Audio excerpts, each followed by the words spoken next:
Assalamualaikum warahmatullahi wabarakatuh. Perkenalkan, nama Ibu Rosalinda dari Prodi Pendidikan Biologi. Ibu mahasiswa dari Universitas Muhammadiyah Palembang. Di sini melaksanakan PLP 3. Dalam kegiatan PLP 3 ini, Ibu akan mengajar kelas kalian. Ibu mohon untuk kerjasamanya ya. Terima kasih. Bagaimana kabarnya hari ini anak-anak? Alhamdulillah, semua kabar baik ya. Sebelum memulai pelajaran pada pagi hari ini, ada baiknya kita melafazkan lafaz basmalah. Bismillahirrahmanirrahim. Baiklah, sebelumnya apakah kalian sudah siap untuk mengikuti pelajaran pada pagi hari ini? Insya Allah semuanya siap ya. Nah, hari ini kita mempelajari materi tentang perkembangbiakan aksesual dan seksual pada hewan. Sebelumnya kan kita pernah belajar tentang perkembangbiakan pada tumbuhan. Nah, hari ini kita mempelajari tentang bagian hewan. Baiklah, Ibu akan menjelaskan pendahuluan terlebih dahulu. Maha besar Tuhan yang Maha Esa yang telah menciptakan berbagai jenis makhluk hidup seperti tumbuhan dan hewan, sehingga kita merasakan indahnya kekayaan alam. Agar keberadaan tumbuhan dan hewan tetap lestari dan tidak punah, diperlukan kemampuan berkembang biakan. Ayo lebih semangat belajar supaya kalian lebih paham dan lebih mencintai makhluk hidup di sekitar kalian. Baiklah, langsung saja di sini Ibu akan menjelaskan materi tentang perkembangbiakan aseksual pada hewan dan perkembangbiakan seksual pada hewan. Sebelumnya, Ibu ingin bertanya, apa perkembangbiakan aksesual itu? Ada yang tahu? Ya, betul. Perkembangbiakan aksesual atau vegetatif yaitu terjadi di hewan tingkat rendah. Hewan tingkat rendah merupakan hewan yang tidak memiliki struktur tubuh sempurna. Mereka tidak memiliki tulang belakang dan memiliki struktur anatomi lebih sederhana daripada hewan bertulang belakang. Nah, baiklah, pada aseksual, perkembangbiakan dilakukan oleh hewan tingkat rendah atau invertebrata. Di situ kan ada 3 tabel. Yang pertama hewan dan cara perkembangbiakan aksesual, lalu contoh hewan. Nah, pada hewan porifera, cara perkembangbiakannya bertunas dan fragmentasi. Contoh hewannya Euplecellata sp. Selanjutnya yang kedua Coelenterata, cara perkembangbiakannya bertunas, dan contoh hewan Hydra atau Obeloa. Yang ketiga cacing, cara perkembangbiakannya fermentasi, contoh hewan cacing hati dan cacing pita. Dan yang terakhir Arthropoda, cara perkembangbiakannya parthenogenesis, contoh hewan laba-laba, lebah, dan kalajengking. Selanjutnya, Ibu akan menjelaskan pada ketiga gambar tersebut. Nah, gambar yang pertama yaitu membentuk tunas untuk menghasilkan keturunan. Nah, dia tuh membentuk patah tapi membentuk keturunan. Contohnya yaitu Hydra, porifera, dan Coelenterata.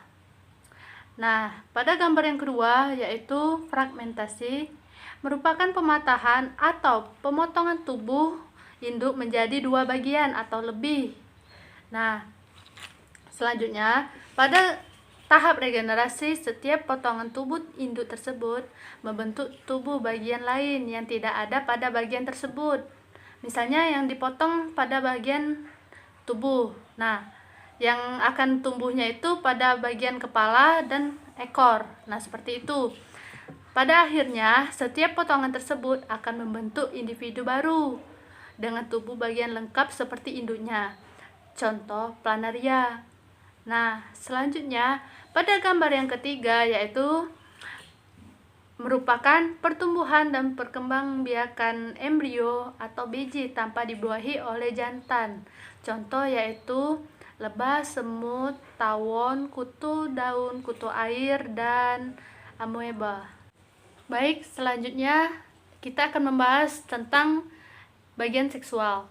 Nah, apakah ada yang tahu apa perkembangbiakan seksual itu? Ya, betul. Perkembangbiakan seksual adalah perkembangbiakan yang melibatkan alat reproduksi sehingga terjadi proses fertilisasi atau pertemuan antar gamet jantan dan gamet betina. Selanjutnya, seksual mempunyai organ perkembangbiakan yang terpisah antara jantan dan betina. Namun demikian, ada hewan yang mempunyai alat reproduksi jantan dan betina atau hermafrodit, misalnya ubur-ubur dan cacing. Selanjutnya, fertilisasi dapat dilangsungkan secara internal atau di dalam tubuh seperti mamalia, atau secara eksternal di luar tubuh seperti ikan dan katak. Terus, memelihara embrio dengan cara yang berbeda, yaitu ada 3 bagian, yaitu pipipar, opipar, dan opopipipar.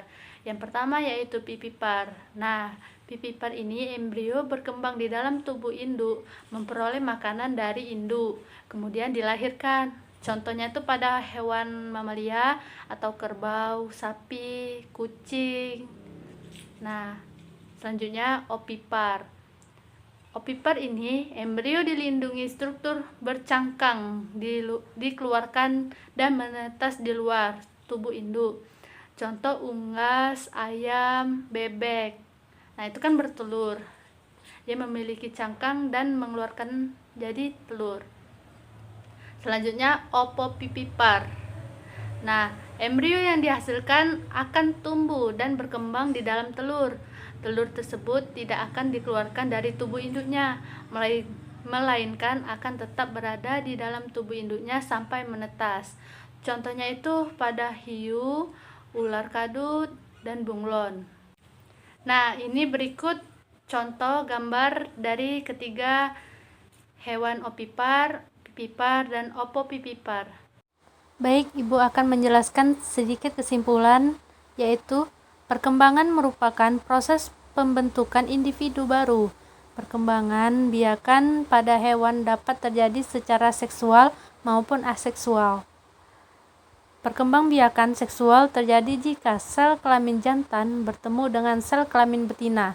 Perkembangbiakan seksual ada 3, yaitu opipar, pipipar, dan opopipipar. Selanjutnya, perkembangbiakan aseksual terjadi di hewan tingkat rendah yang tidak memiliki struktur tubuh sempurna, maka tidak memiliki tulang belakang dan memiliki struktur anatomi lebih sederhana. Ada 3 cara untuk berkembang biak secara aseksual, yaitu tunas, fragmentasi, dan membelah diri. Nah, mungkin itu saja penjelasan dari Ibu. Selanjutnya Ibu akan mengasihkan kalian tugas latihan. Silakan dikerjakan, ada 10 soal dan dijawab pada buku latihan.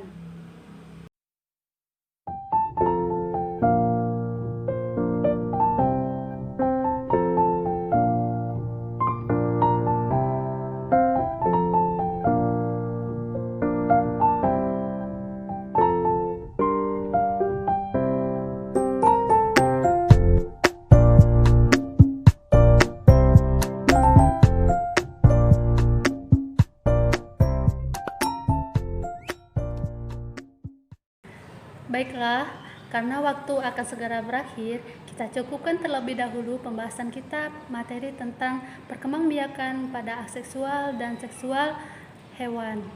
Nah, Ibu harap kalian membaca dan memahami kembali materi yang sudah kita sama-sama pelajari pada hari ini, dan jangan lupa untuk membaca materi yang akan kita bahas pada pertemuan selanjutnya.